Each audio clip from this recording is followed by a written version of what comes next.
পুলিশের হাতে নিগৃহীত যুবক, জ্বর থাপ্পড়ে অসুস্থ পুরসভার অস্থায়ী কর্মী। পুলিশের হাতে নিগৃহীত যুবক চিকিৎসার প্রয়োজনে রোগীকে টাকা দিতে গিয়ে রাস্তাতেই পুলিশের হাতে নিগ্রহের শিকার হয়েছেন ডোমকলের মামুদপুরের বাসিন্দা মুকুল মণ্ডল। তিনি ডোমকল পুরসভার অস্থায়ী কর্মী। পুলিশের জ্বর থাপ্পড়ে অসুস্থ হয়ে পড়েছেন মুকুল। ঘটনার কথা ভাবলে আটকে উঠছেন তিনি। ন্যায় বিচারের দাবিতে পুলিশের দ্বারস্থ হলেন নিগৃহীত যুবক। মঙ্গলবারই ঘটনার কথা জানিয়েছেন ডোমকলের মহকুমা পুলিশ আধিকারিককে লিখিত অভিযোগ দায়ের করলেন তিনি। জানা গিয়েছে গত 29 ডিসেম্বর শুক্রবার স্তন ক্যান্সার রোগে আক্রান্ত বেনুয়ারা বিবিকে মুর্শিদাবাদ মেডিকেল কলেজে ভর্তি করান মুকুল।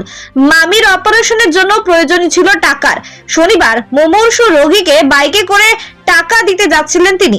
ওই দিন বিকেলে ডোমকল থানার কথাবাড়িয়া নাজিরপুরের মাঝামাঝি রাস্তায় তাকে আটকায় 3-4 জন কর্তব্যরত সিভিক ভলেন্টিয়ার।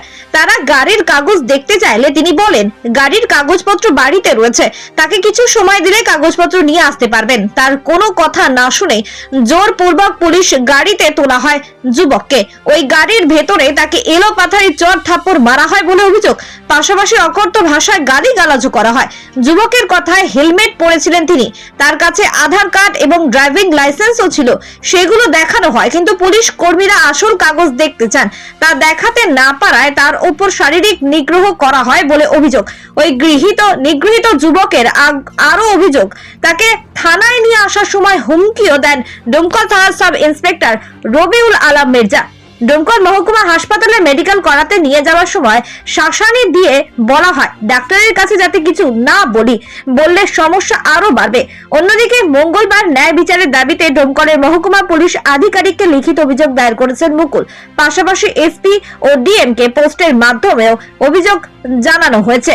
পুলিশের ভূমিকা নিয়ে প্রশ্ন তুলেছেন মানবাধিকার সংগঠন এপিডিআর।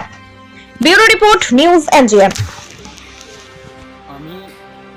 29 ডিসেম্বর আমার নিকটাত্মীয়াকে বহরমপুর হসপিটালে মুর্শিদাবাদ মেডিকেল হসপিটালে অ্যাডমিশন করায়। সে সিরিয়াস পেশেন্ট ছিল আর তার অপারেশন সেই দিনই হয়েছে। আর আমি রাত্রে এসেছিলাম এবং তারপরে 30 ডিসেম্বর আমি আবার বহরমপুরের উদ্দেশ্যে যাচ্ছিলাম। কলাবাড়িয়া এবং নাজিরপুর এর মাঝ বরাবর যে জায়গাটা আছে ফাঁকা জায়গা, সেখানে পুলিশ এবং সিভিক দাঁড়িয়েছিল, সেখানে আমাকে দাঁড় করায়। আমি বাইকে যাচ্ছিলাম, আমার হেলমেট পরেছিলাম, সেই অবস্থায় আমাকে দাঁড় করায় এবং আমি তাদেরকে বলি যে আমার কাছে ড্রাইভিং লাইসেন্স আর আমার কাছে আধার আইডি আছে, বাকি পেপার নেই, আপনারা তো চেক করে নিতে পারেন এখানে। সিভিকগুলো অফিসারের সাথে কথা বলতে বলে। অফিসারকে আমি ঠিক সেম ঘটনা বলি যে আমি হসপিটাল যাচ্ছি আর আমার কাছে আছে, বাকি সব পেপার আপডেট আছে আমার। অফিসার বলে যে গাড়ি রেখে চলে যাও, কাগজ দেখিয়ে গাড়ি নেই। আমি অফিসারের কথা মতো ঠিক গাড়িটা রেখে চলে আসছিলাম। একটা টেকার ধরানো, তখনই একটা টেকার আসছিল, মানে আমাকে বহরমপুর যেতে হতো এবং ফিরতে হতো। 3:30-4টে তখন বাজছিল প্রায়, ফিরতে হতো যেহেতু রাত্রে। দাঁড়িয়েছি রাস্তায় এসে, আর 2-3 জন সিভিক এসে ধাক্কাতে এবং পুলিশের গাড়িতে নিয়ে গিয়ে তুললো। আর ওই পুলিশটার নাম ছিল রবিউল আলম মির্জা। উনি অশ্লীল ভাষায় গালিগালাজ করতে যে কথা আমরা বলতেই পারবো না, যে শব্দগুলো বলতে পারবো না, তেমনভাবে গালিগালাজ করতে এসে আমার মুখে, কানে এবং কান বরাবর আর মারতে শুরু করে। আর তারপরে যে অনেকক্ষণ আমাকে ওখানে বসিয়ে রাখে এবং ডোমকল হসপিটালে নিয়ে আসে। সেখানে আমাকে আসার সময় বলে যে যদি ডাক্তারের সামনে কোনো অসুবিধার কথা বলিস তাহলে থানায় নিয়ে গিয়ে আবার মারবো এবং এমন কেস দিব যে তোর যে চাকরি আছে সেটাও থাকবে না। মানে আমি একটা কাজ করি ডোমকল পৌরসভাতে ক্যাজুয়াল কর্মী হিসেবে। আচ্ছা, আমি ডোমকল হসপিটাল নিয়ে এসে আমার বিপি চেক করা হয়, যেটা অস্বাভাবিক ছিল, 151/39 ছিল। আচ্ছা, সেখান থেকে ছেড়ে দিল এবং আমি থানায় নিয়ে এসে একটা বেল বন্ড সই করে নিয়ে 500 টাকা নিয়ে আমাকে ছেড়ে দেয় এবং গাড়িও দিয়ে দেয়। আমি তারপরে বহরমপুরে আবার ওই রাত্রে যেহেতু পেশেন্ট ছিল আমার আবার যেতেই হতো, আবার গেলাম এবং নিজের ট্রিটমেন্ট করাই। প্রথমে এমার্জেন্সিতে যাই, তারপরে আমাকে ইএনটিতে পাঠাই।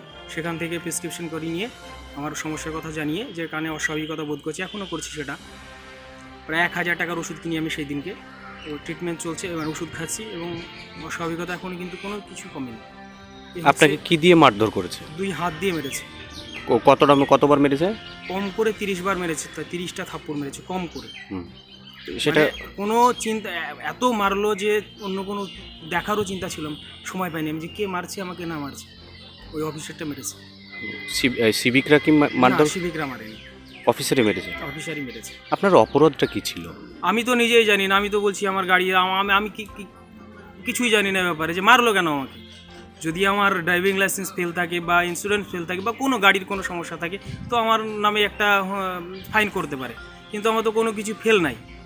আমি তো আর আমার এটা তো সাহসও যাওয়া মানে যে আমার সাথে ওনার সাথে মিসবিহেভ করবো, কারণ অতগুলো পুলিশ আছে, অতগুলো সিভিক আছে, ফলে কোনো অপরাধ করিনি আমি বা এরকম চিন্তাও করি না যে পুলিশের সাথে যেমনভাবে অ্যাটিটিউড করা দরকার একজন সাধারণ মানুষ হিসেবে বা একটা সচেতন মানুষ হিসেবে তেমনই করেছে।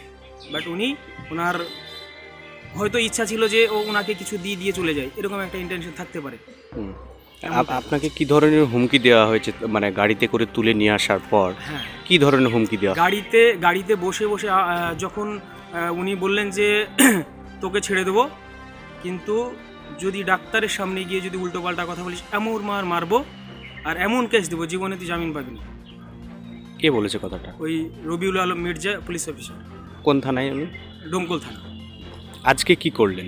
আজকে আমি এসডিপিও সাহেবকে কমপ্লেন করলাম, এটা কালকে করেছিলাম, উনি ছিলেন না, আজকে রিসিপ্টটা দিলেন, উনি গ্রহণ করেছেন। আর আমি বাই পোস্ট হচ্ছে ডিএমকে, এসপিকে এবং আইসিকে কমপ্লেন করেছি। আপনার নাম পরিচয়? আমার নাম মুকুল মণ্ডল, ডোমকল পৌরসভা 16 নম্বর ওয়ার্ডের আমি বাসিন্দা, মাহমুদপুর গ্রাম।